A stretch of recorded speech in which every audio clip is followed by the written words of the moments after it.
पहला हो गया बेटा। फर्स्ट क्वेश्चन में फॉर्मूला कौन सा लगेगा? PV is equal to NRT, N की जगह W बाई MRT ले लें। प्रेशर हमें मेजर करना है, वॉल्यूम चेक करो, पता चल गया कितना है? 5 litre. Molar mass 44, pressure given है ना, कितना है? 2 atm।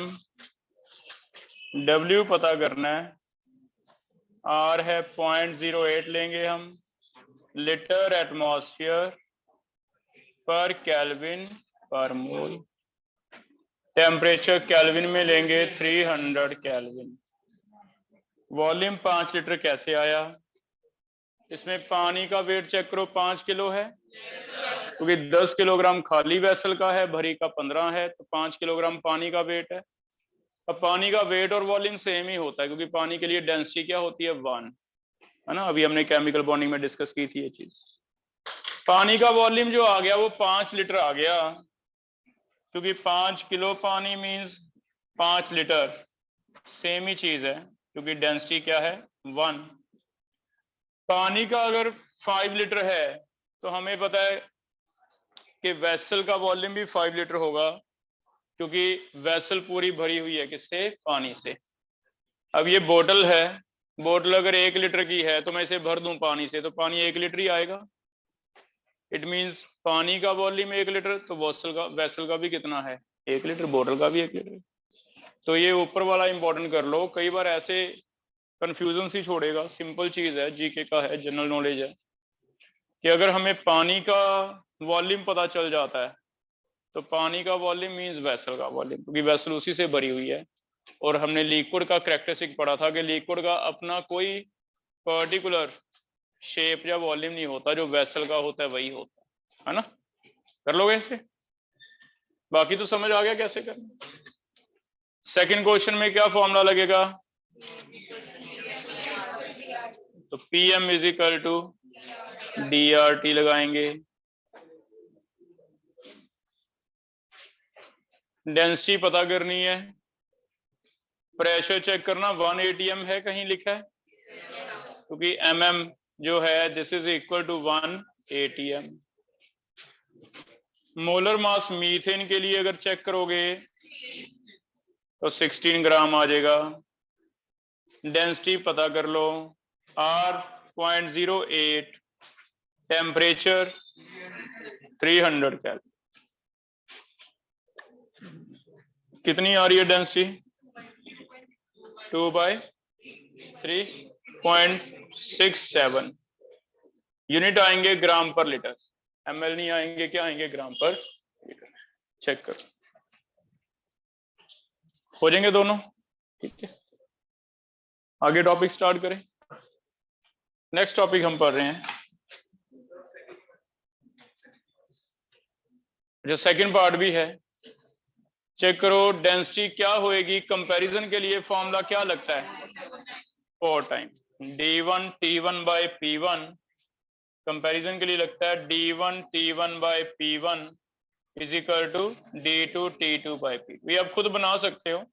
PM DRT में से कांस्टेंट अलग कर दो, ये और ये कट गए, क्या क्या वेरिएबल हैं? DT by M, DT by P, तो D1 T1 by P1 is equal to D2 T2 by T2। हम ऐसे कर हो जाएगा बेटा। भी ये आपको डेंसिटी 0.67 भरने की जरूरत ही नहीं है, पहले सिंपल इतना भरो कि डेंसिटी डी है, टेम्परेचर टी है, प्रेशर पी है।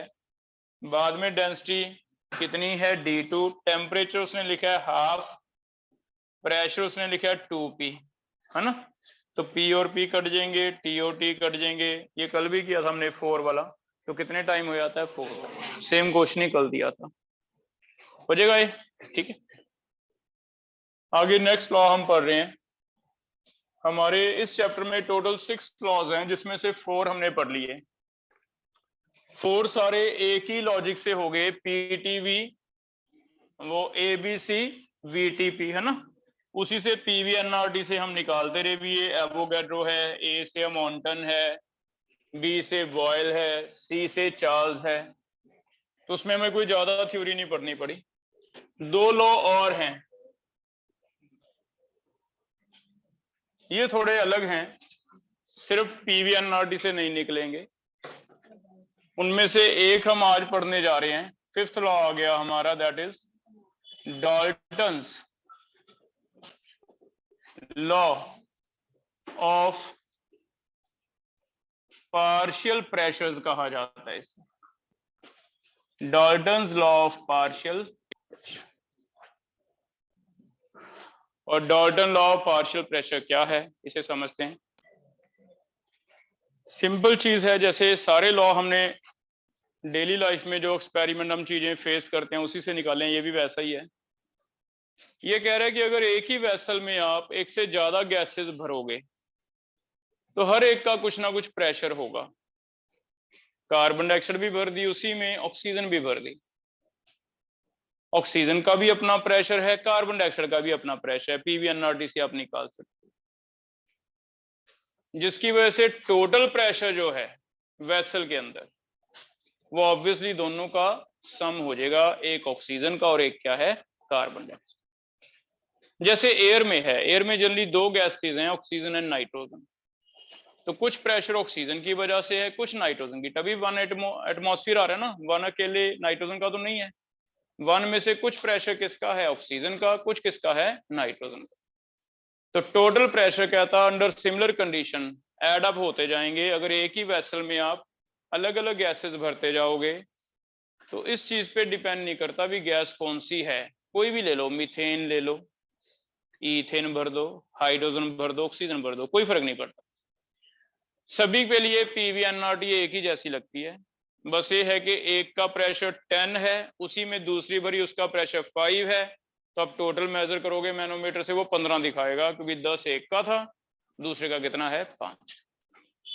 ये चीज डेली लाइफ में ऑब्जर्व करते हैं। मान लेते हैं ये सिलेंडर है मेरे पास, इसमें मैं पहले एक गैस भरता हूँ ऑक्सीजन, उसका प्रेशर है 10 एटमॉस्फेयर, तो मुझे इस पे प्रेशर कम फील हो रहा है। लेकिन इसी को खोल के इसी में आगे निकालनी नहीं, गैस जो है वो तो है ही है 10 पे, इसी में एक और गैस डाल दूं 5 एटमॉस्फेयर पे, फिर बंद करूं, क्या लगता है अंदर प्रेशर ज्यादा हो जाएगा? वो प्रेशर ज्यादा होके कितना हो जाएगा, 10 पहले भी था, 5 बाद में भी हो गया, कितना हो गया टोटल, 15। तो इसे सिंपल डाल्टन्स लॉ कह रहा है। लेकिन इसे इनडायरेक्टली करके क्वेश्चन कैसे बनेंगे, एप्लीकेशन क्या क्या है, तो पूरा एक टॉपिक बन जाएगा हमारा, ठीक है। तो पहले डेफिनेशन तो सिंपल है। डेफिनेशन क्या है, अगर हमारे पास एक वेसल में अलग अलग गैसेस हैं, एक गैस A है, एक गैस B है, एक गैस C है, तो A का प्रेशर PA, ये फॉर्मूला लगेगा PV is equal to NRT, तो मैं PA निकाल लूंगा, कितना आ जाएगा, NRT अपॉन V, N किसके, A के। अब A का प्रेशर A के मोल पे डिपेंड करेगा, B के मोल पे तो डिपेंड नहीं करेगा, तो A के लिए A के मोल ले लो, इसका प्रेशर निकाल लो। अब इसी गैस में B ऐसे बिहेव करता है, उसे नहीं पता कि A और C है या नहीं, वो अपना अलग से वॉल्स के साथ टकराता रहेगा। वॉल्स के साथ टकराएगा तो हमने किया था फोर्स अप्लाई होती है पर यूनिट एरिया, उसे कोई फर्क नहीं पड़ता कि A है या C, उसे आंखें बंद है उसकी, वो देख भी नहीं रहा है इनको, वो अपना काम पे लगा हुआ है। तो B के लिए प्रेशर अगर निकालें तो इसके लिए भी PV-NRT एप्लीकेबल होएगी। B के लिए प्रेशर PV ले लेते हैं, वॉल्यूम तो वेसल का V रहेगा, वॉल्यूम V है, हाँ नंबर ऑफ मोल किसके लिखेंगे फिर, B के, इंटू RT, डिवाइड क्या हो जाएगा, चलो V इधर जाके डिवाइड हो जाएगा V। ये पहली इक्वेशन आ गई, ये दूसरी आ गई। ऐसे PC बता सकते हो कोई कैसे आएगा, इस पे भी NRT लग गया डिवाइड भी, ये तीसरा आ गया। ठीक है, अब टोटल प्रेशर, अगर हम टोटल प्रेशर वैसे PV NRT से निकालते तो प्रेशर मिक्सचर के लिए क्या हमने ऐसे किया था, N मिक्सचर RT, ये फॉर्मूला हमने कल भी किया ना, न्यूमेरिकल किए हैं।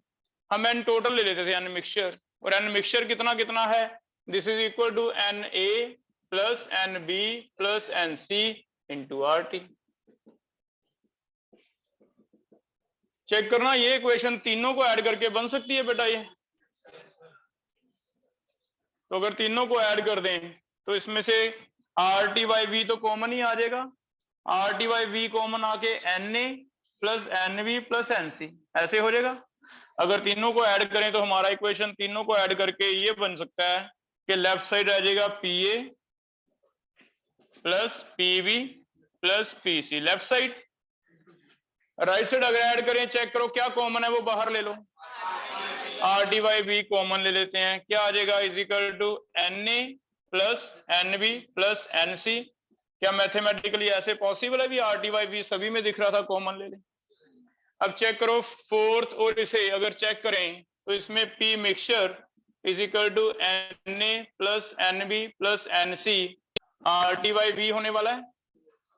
क्या ये फोर्थ और fifth equation right side same है? अगर राइट साइड सेम है तो लेफ्ट साइड भी क्या होगा, सेम होगा। तो हमने PV NRT से ड्राइव कर दिया, अभी राइट साइड सेम है तो लेफ्ट साइड भी क्या होगा, सेम होगा। इट मींस P मिक्सचर किसके इक्वल होगा, is equal to PA plus PB plus PC हो जाएगा। तो गैसेस के लिए जो एक अच्छी चीज है, अभी तक जितने भी गैस हमने पढ़े, हमें ये नहीं फर्क पड़ता था भी गैस कार्बन डाइऑक्साइड है या ऑक्सीजन है, हमें बस सीधा फॉर्मूला लगाना होता था PV NRT, हमें सीधा फॉर्मूला लगाना था P1 V1 P2 V2। कभी हमने पूछा ही नहीं कि भी गैस कौन सी है, कोई फर्क नहीं पड़ता। हम कहते थे gas having pressure this having volume this, बस बात खत्म है ना। तो क्योंकि गैस सारे एक जैसा बिहेव करती हैं, सभी के मॉलिक्यूल एक जैसा फोर्स लगाते हैं, प्रेशर से टकराते हैं, तो इससे फर्क नहीं पड़ता कि कौन सी गैस है, जिसकी वजह से टोटल प्रेशर क्या आ जाएगा, सम ऑफ इंडिविजुअल। ये जो इंडिविजुअल प्रेशर है, इसे यहाँ पे थोड़ा डिफरेंस करने के लिए प्रेशर से एक नाम अलग से पार्शियल वर्ड लगा दिया।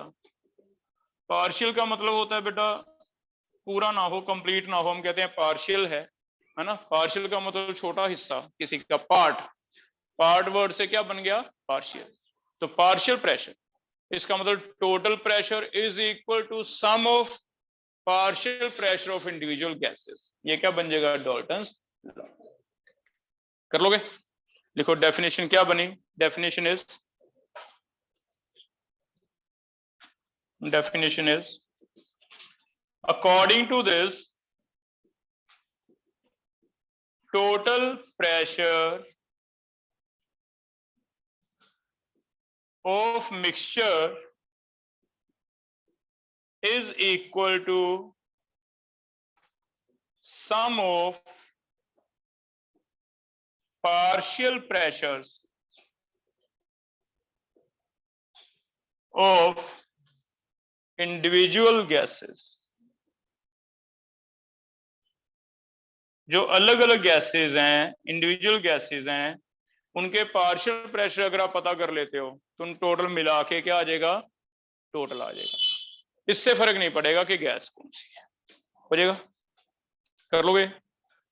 लेकिन इस लॉ की एक लिमिटेशन है जो बहुत कम देखने को मिलेगी, बस एक दो रिएक्शन हैं जिनमें ये नहीं लग रहा, वो पहले हम लिख लेते हैं, लेकिन उसका इफेक्ट सिर्फ 100 में से एक क्वेश्चन है, बस उसे हम अलग से रखेंगे, उसका हमें कोई न्यूमेरिकल पे असर नहीं पड़ेगा। एक जगह लिमिटेशन भी मिली है हमें। लिमिटेशन कहाँ आती है डाल्टन लॉ की, अगर गैस रिएक्ट कर जाए बेटा, रिएक्ट करके कुछ और बना दे, तो ये नहीं पता वो तो लिक्विड बना दे या सॉलिड बना दे, गैस से रिएक्ट कर जाए, फिर तो ये लॉ नहीं आएगा ना। तो एक जगह लिमिटेशन है, इसने कंडीशन रखी है भी मेरा लॉ तब एप्लीकेबल है अगर गैसेस हों नॉन रिएक्टिंग।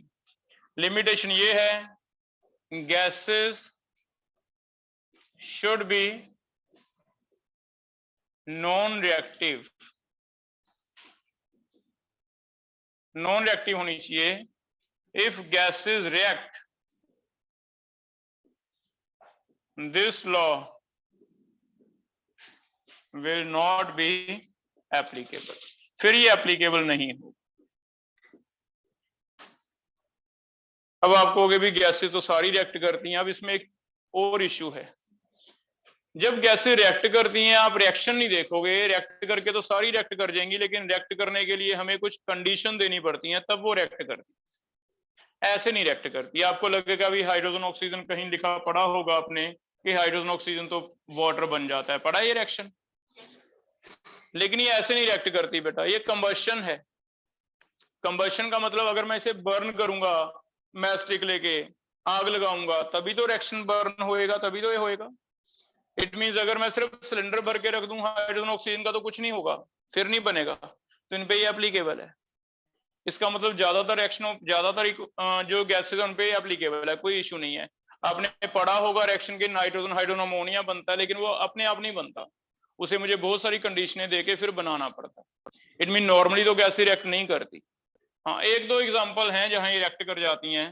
एक एग्जाम्पल ये है कि अमोनिया का अगर रिएक्शन आप HCl से करोगे ना, तो हमने देखा ये बहुत जल्दी रिएक्ट करके एक सॉलिड बन जाता है व्हाइट कलर का। अब इसे हम याद कैसे करें भी अमोनिया HCl में ऐसी क्या खास बात है कि रिएक्ट कर गया? तो याद करो भी HCl एसिड होता है, अमोनिया को हम बेस मानते हैं बेटा। अगर एक एसिड है, एक क्या है? बेस। और एसिड बेस को रिएक्ट करवाने के लिए कुछ नहीं करना पड़ता, ये तो आपने 10 तक पढ़ा होगा। अभी एक HCl एक NaOH सॉल्ट बन जाता है, न्यूट्रलाइजेशन पढ़ते हैं। तो इसमें फिर लिमिटेशन इसलिए आ गई क्योंकि ये एसिड बेस रिएक्शन है, और एसिड बेस के लिए कोई कंडीशन देने की जरूरत नहीं है। तो बस एक ये रिएक्शन आप लिमिटेशन याद रखो, आगे अगर कोई आएगी तो बाद में ऐड कर लेंगे, अभी फिलहाल एक से काम चला रहे हैं, है ना। कुछ रिएक्शनें हमें ऑर्गेनिक में आ जाएंगी, सनलाइट की प्रेजेंस में अपने आप होती हैं, पता चलता जाएगा। तो मींस लिमिटेशन का मतलब बस आपको पता हो कि हाँ एक जगह कंडीशन है कि अगर रिएक्ट कर जाएंगी गैसेज तो ये नहीं लगेगा। रिएक्ट करने में एक जो एनसीईआरटी में दिया जाए, हमें इस चैप्टर में जरूरत पड़ेगी, वो ये रिएक्शन है ज्यादा, ठीक है। सेकंड, ऐसे लिखने को आप लिख सकते हो CO+Cl2, लेकिन ये आगे आएगा COCl2 बन जाता है, ये भी सनलाइट की प्रेजेंस में अपने आप हो जाता है। जैसी लाइट दिखा, लाइट, अब कुछ रिएक्शनों को अगर लाइट से ही हो जानी है, लाइट की कंडीशन चाहिए, तो लाइट की कंडीशन कोई स्पेशल तो है नहीं कि मुझे देनी पड़ेगी। लाइट तो जिस रूम में आप करोगे उसमें आ ही जाएगी, लाइट तो है ही है। अगर लाइट वाली रिएक्शंस हैं बेटा, एक वो वाली रिएक्शन ऐसी हमें मिली हैं जिन पे कोई कंडीशन नहीं चाहिए, वो अपने आप हो जाती है। तो ऐसे कुछ रिएक्शनें एसिड बेस की वजह से होने लग गई, कुछ रिएक्शनें किसकी वजह से होने लग गई? लाइट की वजह से। उनमें हम कोई गारंटी नहीं लेते कि डाल्टनल लगेगा या नहीं, अदरवाइज हर जगह लगेगा। कर लोगे? तो अभी फिलहाल आप दो रिएक्शनें याद कर लो, एक तो एसिड बेस वाली, एक लाइट वाली। आगे जैसे कहीं और आएगी लाइट वाली तो आप आइडिया ले लेना उसका, ठीक है। कर लोगे? तो ऐसे हम लिमिटेशन इसका याद रखते हैं कि गैसेस क्या होनी चाहिए? नॉन रिएक्टिव होनी चाहिए। अगर गैसें रिएक्ट करती हैं फिर क्या होगा? लो नहीं, ठीक है। कर लोगे? आगे करें इसकी एप्लीकेबल क्या, एप्लीकेशंस क्या क्या हैं, इसके क्वेश्चंस कैसे हैं। पहला एप्लीकेशन लिखो,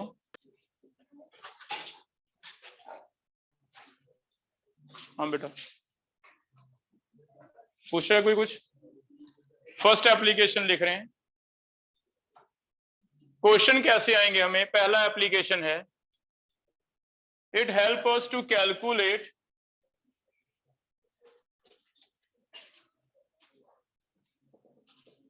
पहला एप्लीकेशन है, it help us to calculate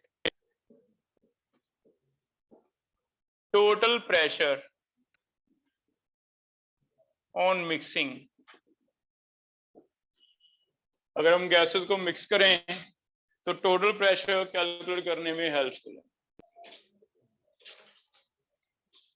अब इसमें आप कहोगे सर इसमें क्या बड़ी बात है, तो हमने कर ही लिया। तो P total is equal to PA plus PV plus PC, तो हमने कर लिया, ठीक है। लेकिन इसमें क्या था, अभी सेम वेसल थी। अगर एक ही वेसल में तीन गैसेज हैं तब तो सिंपल हो गया, अभी A का प्रेशर कितना है, B का कितना है, C का कितना है, ऐड कर दो, अब कर लोगे। लेकिन इसने इसे थोड़ा सा घुमा दिया क्वेश्चन को। घुमाया कैसे? वो कहता है एक वेसल नहीं दी आपको, ऐसे दो अलग अलग वेसल दे दी। एक वेसल पड़ी है, एक सिलेंडर पड़ा है जिसमें एक गैस रखी हुई है जिसका प्रेशर P1 है, वॉल्यूम V1 है। एक और सिलेंडर पड़ा है जिसमें गैस रखी हुई है जिसका प्रेशर P2 है, वॉल्यूम क्या है? V2। हमें क्या था, दोनों को मिक्स करना है लेकिन एक नए सिलेंडर में कर दो जिसका वॉल्यूम V3 है, तब बताओ कितना प्रेशर हो। अब अगर तो ये सेम वेसल में होते फिर तो वॉल्यूम सेम था, टेम्परेचर सेम था, तब तो सिंपल लग गया था, अभी टोटल ऐड कर दो। अब अगर ये डिफरेंट वेसल में आ रहे हैं तब कैसे करें? अगर डिफरेंट वेसल में आ रहे हैं तो चेक करो क्या P1 जितना पहली वेसल में है क्या इतना इसमें रहेगा बेटा, नहीं तो मैं ऐड कर देता हूं। नहीं रहेगा ना गिरीश, बताओ क्यों चेंज होगा, क्या फॉर्मूला लगे? हाँ, वॉल्यूम चेंज हो गया तो P1 V1 P2 V2 ये चेंज हो जाएगा ना। अगर ये चेंज हो जाएगा या तो तुम ये चेंज देख लो कितना हो गया। ऐसे ही P2 सेम तो नहीं रहेगा, जब वॉल्यूम चेंज होगा इसे इसमें डाल देंगे तो चेंज हो जाएगा। चेंज हो जाएगा तो फिर हम P1 प्लस P2 ऐड तो नहीं कर सकते। ऐड नहीं कर सकते तो इसे कैसे करें ये समझते हैं। P1 V1 एक है, P2 V2 दूसरा है, हमें P3 V3 इसमें ऐड करके P3 निकालना है। इसका एक न्यूमेरिकल कैसे बनेगा, कैसे कॉन्सेप्ट हम लगा सकते हैं? इसमें हम एक लॉ ले लेते हैं, that is law of conservation of moles. Law of conservation of moles, law of conservation of moles जैसे law of conservation of mass है वैसे हो।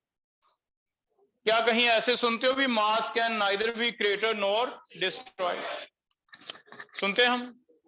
अगर मास नहीं खत्म कर सकते तो मोल भी नहीं कर सकते। मोल क्या है? वेट अपॉन मोलर मास तो है, वेट ही है किसी का। It mean mole can neither be created nor be destroyed.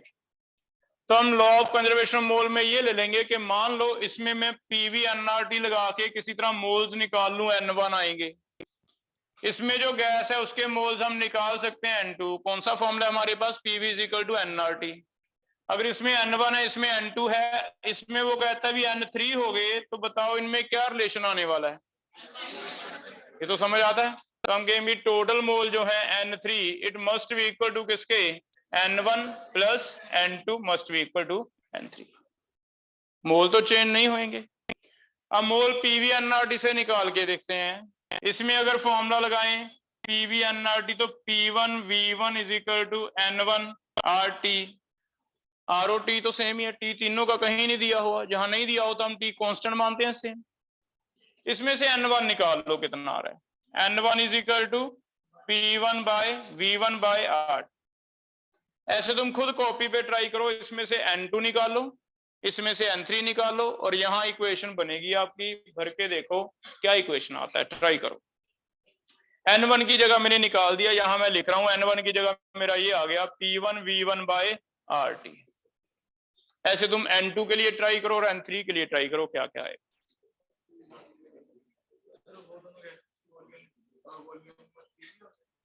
किसकी? नहीं बेटा, वॉल्यूम ऐड थोड़ी ना होएगी, क्या पता कितनी ली अभी। किसमें? हाँ इसकी सेम हो जाएगी, हम तो इसमें निकाल दें ना। इसमें तो V1 ही है, इसमें कितनी है V2, तो इसमें मोल्स कितने हैं? मोल्स कैसे निकलेंगे? P2 V2 bye RT। N3 कैसे निकलेंगे? N3 is equal to P3 V3 by RT। भरना, यहाँ वैल्यू चेक करना किसी का कोई इक्वेशन बने।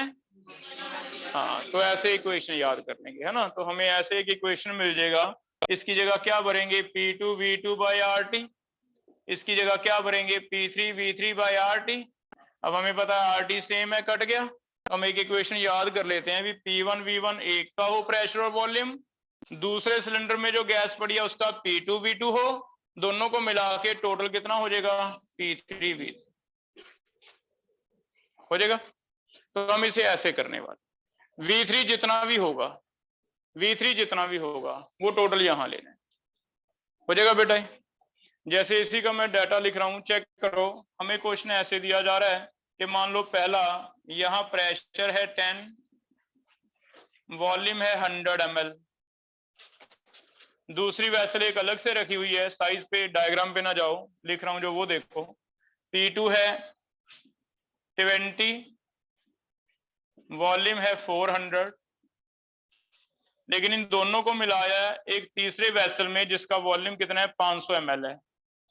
टेम्परेचर दिया नहीं, इट मींस अंडरस्टूड है सेम है। तो आपको यहाँ P3 निकालना है, बोलना नहीं है बस। बोलना नहीं है, इक्वेशन आपके सामने है, वैल्यूज भरो, वैल्यूज भर के चेक करके देखो कितना आ रहा है। P1V1 plus P2V2 is equal to P3V3।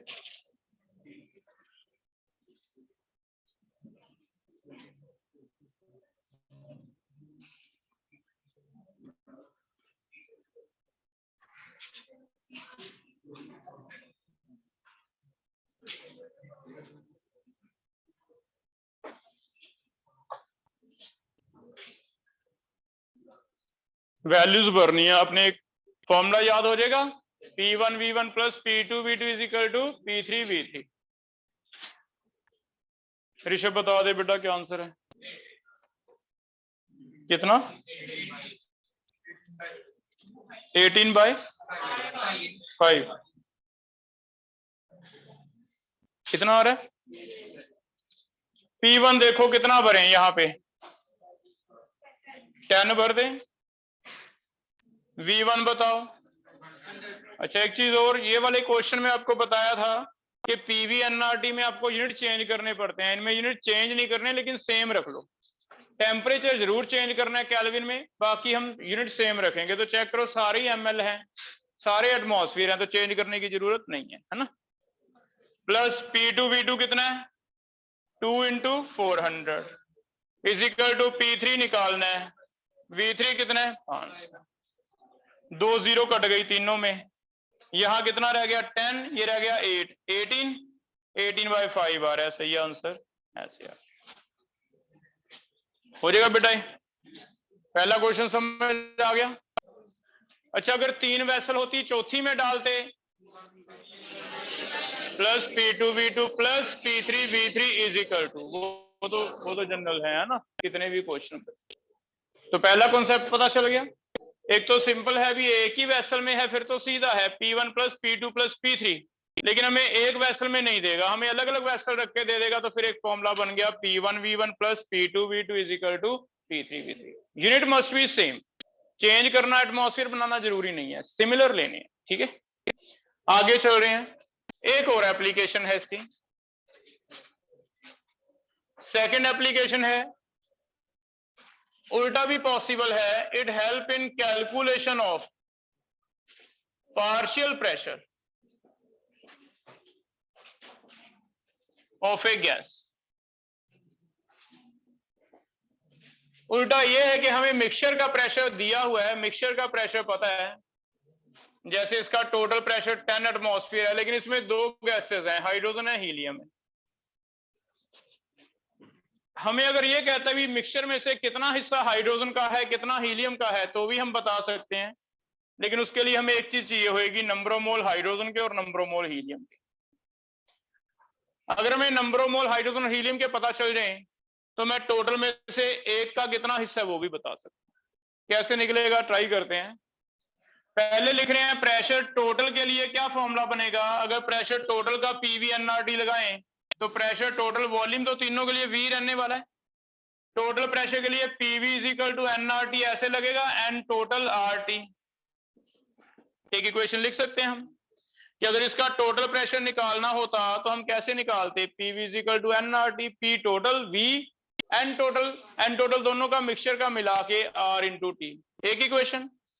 लेकिन अगर सिर्फ हाइड्रोजन का प्रेशर आपने निकालना होता तो बताओ इस इक्वेशन में क्या चेंज होती PV/NRT में। N किसका आया था, हाइड्रोजन का, बाकी तो सेम ही रहता RT, R सेम है, T सेम है ना, ऐसे हो जाता। अब अगर ये दोनों इक्वेशन हम देखें, चेक करना, अगर हम ऐसे करें, इन दोनों इक्वेशन में से हमें टोटल पता है क्या नहीं पता, ये पूछा जा रहा है, निकालने को कह रहा है। और राइट साइड पे देखना क्या क्या पता है, नंबर ऑफ मोल पता है, हाइड्रोजन के पता है और टोटल भी पता है। क्या लगता है कोई मैथमेटिकली बता देगा भाई मुझे ये चाहिए इन दोनों इक्वेशन से, कैसे हो सकता है?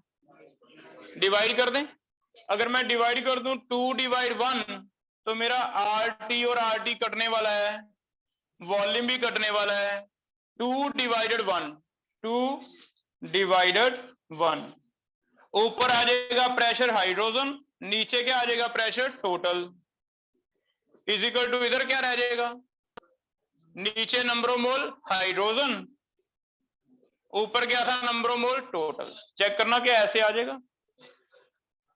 अब इन चार में से तीन चीजें तो मुझे पता है, तो एक चीज मुझे निकालनी है, कौन सी? Partial pressure. पार्शियल प्रेशर देखना ऐसे बन गया, it is equal to number of mole जिसका निकालना है उसके ऊपर नीचे टोटल इनटू क्या है? Total pressure. क्या लगता है ऐसे आ जाएगा अभी? तो जिस गैस का प्रेशर आपको निकालना है, क्या करना है? उसके मोल रखने हैं ऊपर, नीचे क्या रखने हैं? टोटल इनटू क्या आ जाएगा? Total pressure. क्योंकि जितना मोल का हिस्सा इसका है उतना ही क्या होगा? इसका प्रेशर का हिस्सा होगा। Pressure directly proportional to number of moles हैं, बाकी चीजें तो कांस्टेंट हैं। ऑब्वियसली वेसल के अंदर जिसके मोल ज्यादा हैं उसका प्रेशर भी ज्यादा है, जिसके मोल कम है उसका प्रेशर भी क्या है? कम। हो जाएगा बेटा। अब इसे भी एक फॉर्मूले से याद कर रहे हैं। ये फॉर्मूला इसने ऐसे बना के दिया है, मैं H2 या हीलियम की जगह ए और बी लेके लिख रहा हूं, तो क्या चेक करना, इसे मैं ऐसे लिख दूं Pa is equal to Na divide N total into P total. ये जनरलाइज कर दिया मैंने, ये फॉर्मूला बन गया। ये समझ तो आ गया कैसे किया? मैथमेटिकली हो जाएगा ये। अब ये जो फॉर्मूला बना है इसे बस बुक में थोड़ा चेंज करके एक नेम और याद करना है हमें। इसे एक अलग से नाम दिया जा रहा है, इसे कह रहा है मोल फ्रैक्शन। तो एक टॉपिक अलग से आ रहा है, मोल फ्रैक्शन। मोल फ्रैक्शन, फ्रैक्शन का मतलब होता है बेटा, अगर दो यानों का पार्टनरशिप है, दो में से एक का हिस्सा कितना है उसे क्या कहते हैं? उसका फ्रैक्शन। जैसे मान लो हम दो लोग पार्टनरशिप कर रहे हैं, आधा आधा, एक चीज मैंने डाली, 1 रुपए मेरे, एक तुम्हारे, हमने कोई बिजनेस स्टार्ट किया, 2 रुपए हो गए। दो में से मेरा फ्रैक्शन कितना है? 1/2। तो ये फ्रैक्शन का एक कॉमन वर्ड है, फ्रैक्शन। सेम रुपीज की जगह वॉल्यूम, मास, मोल कुछ भी ले लो, टोटल जब भी पार्टनरशिप होएगी एक का हिस्सा ऊपर नीचे टोटल, उसे क्या कहते हैं? फ्रैक्शन। तो यहां इसे मोल का फ्रैक्शन कह दिया, मींस ऊपर एक के मोल, नीचे क्या है? टोटल, बन जाएगा मोल फ्रैक्शन। तो फिर मोल फ्रैक्शन एक अलग से टर्म बना दी यहां पे, जिसे सिंबल x से डिनोट किया जाता है। अगर मैं लिखता हूं XA, तो मींस ए का हिस्सा कितना है? ए का हिस्सा कैसे पता चलेगा? भी ए के मोल पता करो कितने हैं, नीचे कौन से मोल है? टोटल। तो फिर चाहे तो तुम Na/NT याद रख लेते, या फिर बुक में जैसे लिखा हुआ है उसने x से लिखा हुआ है, तो हमने भी एक नई टर्म याद कर ली, मोल फ्रैक्शन। और मोल फ्रैक्शन कुछ नहीं है, फ्रैक्शन का मतलब सिंपल ही होता है, भी एक का हिस्सा कितना है टोटल में से, उसे क्या कहते हैं? फ्रैक्शन। मास फ्रैक्शन आ जाए, वॉल्यूम फ्रैक्शन आ जाए, सारी सेम ही है। हो जाएगा। तो इसकी जगह फॉर्मूला ऐसे दिया हुआ है, तो हमें पहले मोल फ्रैक्शन निकालना है, टोटल प्रेशर दिया होगा, हम क्या निकाल देंगे? Partial pressure. कर लोगे बेटा? तो सेकंड फॉर्मूला हमारा ये आ गया कि टोटल प्रेशर कभी दिया हो, उसमें अलग अलग गैसेस के मोल दे रखे हों, आपको किसका हिस्सा चाहिए वो बताओ, जिसका हिस्सा चाहिए उसका फ्रैक्शन निकालो। जिसका हिस्सा चाहिए उसका फ्रैक्शन कैसे निकलेगा? उसके मोल ऊपर रखो, नीचे सबके मिला के रख दो, टोटल इनटू क्या कर दो? Total pressure. उससे क्या निकल जाएगा? आपका पार्शियल प्रेशर। हो जाएगा बेटा? इसका भी एक क्वेश्चन करके देखते हैं। मान लो यहां पे टोटल प्रेशर 10 दिया जा रहा है, मोल्स हमें हाइड्रोजन के दिए जा रहे हैं 10 और मोल्स हीलियम के दिए जा रहे हैं 5। मुझे आपको हीलियम का हिस्सा बताना है, आपको मुझे हीलियम का हिस्सा बताना है ना। तो हीलियम का प्रेशर कितना आ रहा है? तो ये बनेगा मोल फ्रैक्शन इनटू टोटल।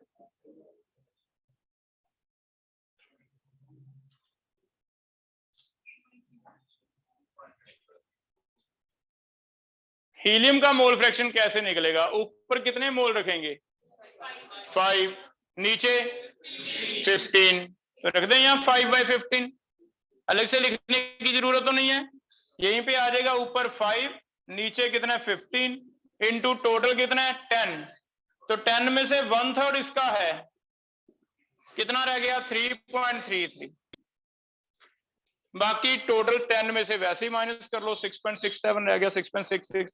आंसर भी वैसे ही आएगा, वो 2-3 आ जाएगा, चेक कर लो। ऊपर 10 नीचे 15, तो 10/15 2/3 आ गया। 2/3 ऑफ 10 6.66 टोटल 10 है। हो जाएगा बेटा। तो इस तरह दो एप्लीकेशंस हैं जो हमने पहले यूज करनी है, एक और है वो बाद में पढ़ेंगे, पहले हम इनके न्यूमेरिकल करके देखेंगे, है ना। तो अब दो फॉर्मूले हमने ड्राइव कर लिए, दोनों दोबारा से लिख लो। एक तो हम यूज करने वाले हैं P1V1 plus P2V2 is equal to P3V3।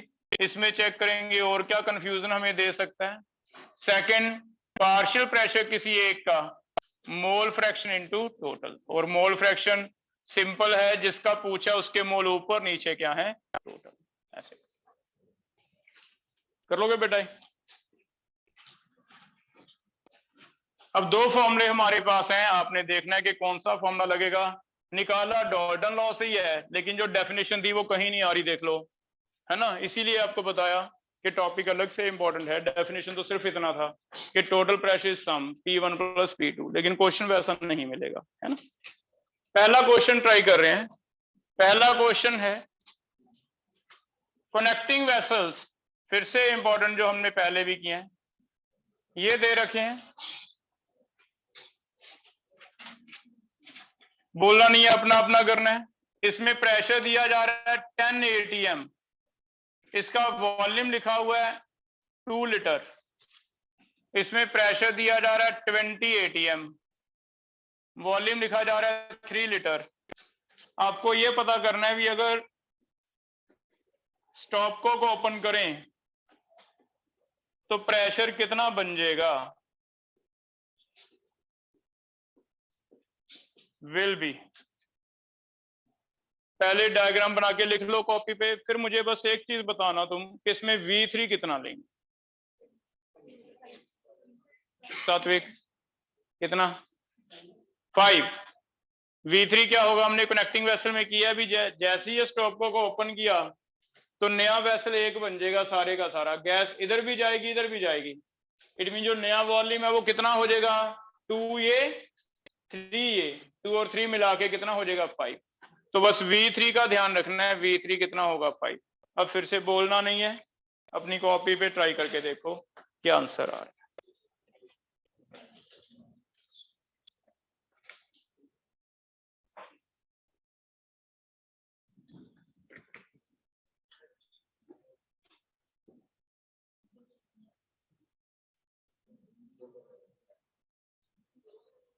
तुम बताओ 14 कह रहा है, ए आंसर आ रहा है भी 14, बी आ रहा है 16, और कोई बता दो किसी का आ रहा है तो 16।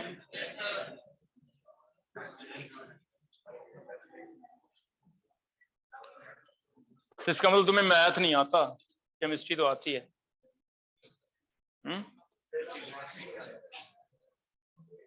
दोष केमिस्ट्री को देते हो, तुम्हें मैथ नहीं आता। चेक करो भी,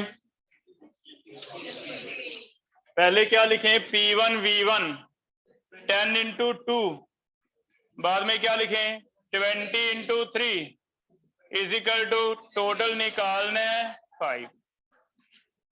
आ रहा है सबका आंसर 16। तो P3 कितना आ रहा है, हो जाएगा ये क्लियर है। सेकंड क्वेश्चन ट्राई करो। ये दो ऐसे कंटेनर दिए हुए हैं, यहां पार्टीशन है, इसमें ऑक्सीजन रखी है जिसका प्रेशर है 500 mm, इसमें नाइट्रोजन रखी है जिसका प्रेशर है 800 mm, आपको mm में ही निकालना है। इधर वॉल्यूम है 1 लीटर, इसका वॉल्यूम है 2 लीटर, टेम्परेचर T है। On removing partition total pressure will become, फिर से बोलना नहीं बेटा, mm ही बताना है आंसर।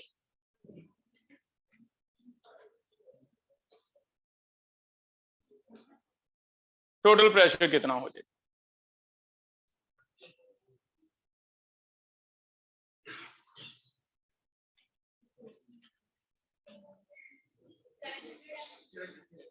सेवन 700। ए आंसर मेरे पास 700 आ रहा है, अभी और कोई डिफरेंट आ रहा है तो बता दो। 7 ही आ रहा है। 500 into 1 plus 800 into 2 is equal to P3 into, हटा देंगे तो 1 और 2 3 बन जाएगा, तो P3 आप निकाल लोगे, आ रहा है 700। तो ऐसे तो पहला क्वेश्चन पता चल गया कैसे करना है। P1 V1 plus P2 V2 कभी ऐसा बना के दे दे या पार्टीशन, या फिर सिंपल लिख के देगा जैसे पहले था लिखा हुआ, तो आपको बता ही है P1 V1 P2 V2 V3 सारा कुछ ही दिया हुआ है, फिर तो आपको सिंपल P3 लिखना है। नहीं दिया P3 तो ऐसे एक दो केसेस हैं जिनमें आपको टोटल ऐड करने हैं। हो जाएगा बेटा, क्लियर है। सेकंड न्यूमेरिकल कर लें। अब सेकंड फॉर्मूले का करके देख रहे हैं एक केस। पहले सिंपल मुझे मोल फ्रैक्शन बताओ, सिंपल मोल फ्रैक्शन बताओ। आपको कहा जा रहा है हीलियम एंड मीथेन है, ये है 10 ग्राम, ये है 32 ग्राम। बताओ मोल फ्रैक्शन हीलियम का कितना है और मीथेन का कितना है।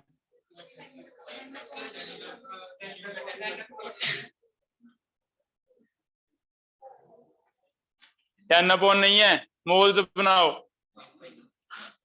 मोल्स बनाने पड़ेंगे। 10 ग्राम के कितने मोल बनेंगे, 10/4। इसके कितने बनेंगे, 32 डिवाइड इसका मोलर वेट, मोल्स नहीं दिए है ना, यहाँ वेट दिया है। तो पहले मोल्स बनाओ, मोल्स बना के फिर मोल एक के ऊपर नीचे टोटल। तो मोल फ्रैक्शन बताओ पहले मुझे कितना आ रहा है।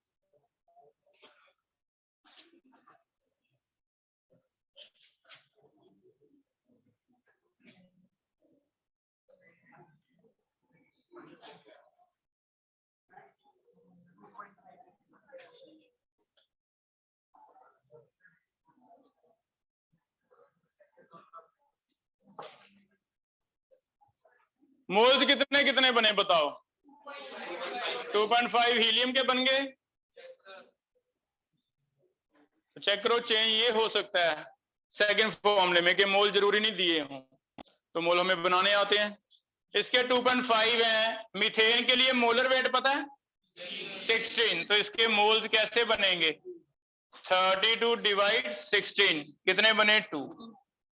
अब तुम निकालोगे फ्रैक्शन।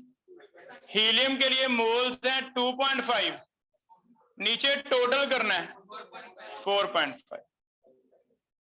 मीथेन के लिए ऊपर 2 है, नीचे कितने हैं 4. हो जाएगा।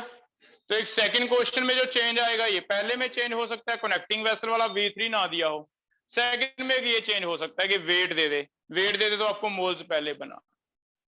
हो जाएगा बेटा। अब सेकंड क्वेश्चन ट्राई करना। ये दो गैसेस का मिक्सचर है, आपको बताना है आंसर क्या आएगा। ऊपर से प्रेशर दिखा रखा है 76, कुछ ऐसे मैनोमीटर का डायग्राम बना रखा है, ये है 38। इसमें दो गैसेस हैं, 4.4 ग्राम तो CO2 है और 1.6 ग्राम मीथेन है। आपको बताना है what is partial pressure of CO2, partial pressure of CO2 in ATM, ATM में कितना है।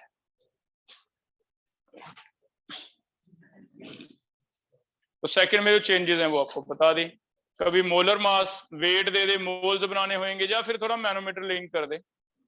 तो पहले इसका क्वेश्चन जो प्रीवियस हमने पढ़े हैं पहले एक दो लेक्चर में, उसको देख के बताओ कि क्या कोई मैनोमीटर देख के मुझे प्रेशर मिक्सचर का बता सकता है कितना है 38।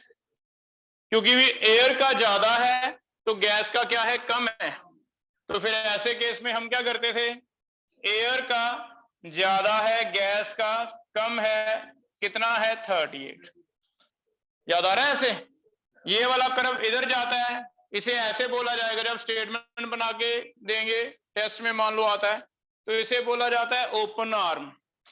ओपन आर्म में हाइट इतनी है, क्लोज आर्म में हाइट इतनी है, तो आप पहले डायग्राम खुद बना लोगे हाइट के हिसाब से कि किसमें कितनी है किसमें कितनी। ठीक है, अब डिफरेंस ये समझ आ गया। एयर का बताओ कितना लें 76 minus gas is equal to 38, तो गैस का कितना आ जाएगा 38 आ जाएगा। एटमॉस्फेयर चाहिए था तो बनाना कितना बना 0.5 बन गया। अब 0.5 तुम्हारे लिए मिक्सचर का है, उसमें से कितना हिस्सा इसका है, तो आपको पहले मोल्स बनाने पड़ेंगे कार्बन डाइऑक्साइड के, फिर मोल्स बनाने पड़ेंगे मीथेन के, मोल्स बना के मोल फ्रैक्शन निकालो, फिर करो। ठीक है, हाँ ठीक है। मोल्स बनाओ, मीथेन के लिए कितने मोल बनेंगे, कितने ग्राम है मीथेन, 1.6 है। बताओ 1.6 को कितने से डिवाइड करें, 16 आ जाएगा मीथेन का, CH4 16 से डिवाइड कर रहे हैं अभी, चेक करो सबका आ रहा है 0.1। कोई डाउट है किसी को इसमें, 16 क्यों आया इसमें कोई डाउट है, C कार्बन का 12, 4H का 4, तो 16 आ। CO2 के लिए कितने से डिवाइड करें, 44, तो 4.4 को डिवाइड करेंगे 44 से, कितना आ जाएगा 0.1। दोनों के मोल 0.1 बन गए। मुझे कार्बन डाइऑक्साइड के लिए प्रेशर चाहिए, तो कार्बन डाइऑक्साइड का मोल फ्रैक्शन चाहिए होगा इनटू टोटल, तो पता चल गया कितना है 0.5। कार्बन डाइऑक्साइड का मोल फ्रैक्शन कैसे लिखें, कार्बन डाइऑक्साइड के 0.1 है, ऊपर लिखने हैं, नीचे टोटल लिखने हैं, टोटल कितने हैं 0.1 और 0.1, 0.2 इनटू क्या करना है 0.5, चेक करना क्या 0.25 आ जाएगा, ये कट के 1/2 रह गया, 1/2 मीन्स 0.5 का हाफ आ जाएगा, 0.5 का हाफ कितना आ जाएगा 0.2 हो जाएगा। तो आज 2 एप्लीकेशन आज पढ़ी हैं हमने, फिर से देख लो टॉपिक, एक और रहेगी वो हम नेक्स्ट लेक्चर में करेंगे। टॉपिक इस पहले है क्या डाल्टन्स लॉ, टोटल प्रेशर जो है दैट इज इक्वल टू सम, लेकिन 2 एप्लीकेशन है, पहला P1V1 plus P2V2 is equal to P3V3, दूसरा partial pressure is equal to mole fraction into total pressure. Mole fraction fraction है, एक के मोल ऊपर टोटल मोल नीचे, उससे क्या निकल जाता है मोल फ्रैक्शन। कर लोगे बेटा, ठीक है। यहां तक आपका टेस्ट आएगा मंडे सब्जेक्टिव टेस्ट अनाउंस हुआ है, गैसीय स्टेट का टेस्ट डाल्टन्स लॉ तक आएगा, यहां तक पहले पढ़ के आओ सारा टॉपिक, ठीक है। और एक कल आपका 10:15 से 11:15 क्लास है केमिकल बॉन्डिंग का, जो पेंडिंग है कोई हमारा, पेंडिंग है ना, MTG finger tips, MTG finger tips का 10:15 से 11:15 ऑनलाइन हो, ठीक है।